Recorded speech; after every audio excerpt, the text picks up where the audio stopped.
मरकस की अंजील 12 बाब 35 आयत से 37 आयत तक। मसीह मौत की बाबत सवाल।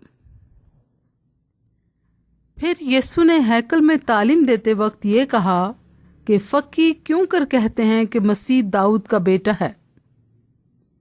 दाऊद ने खुद रूहुल कुद्स की हदायत से कहा कि खुदावंद ने मेरे खुदावंद से कहा, मेरी दाहिनी तरफ बैठ जब तक मैं तेरे दुश्मनों को तेरे पांव के नीचे की चौकी ना कर दूं। दाऊद तो आप उसे खुदावंद कहता है, फिर वो उसका बेटा कहां से ठहरा? और आम लोग खुशी से उसकी सुनते थे। कलाम मुकद्दस के पढ़े और सुने जाने पर खुदा की बरकत हो। आमीन।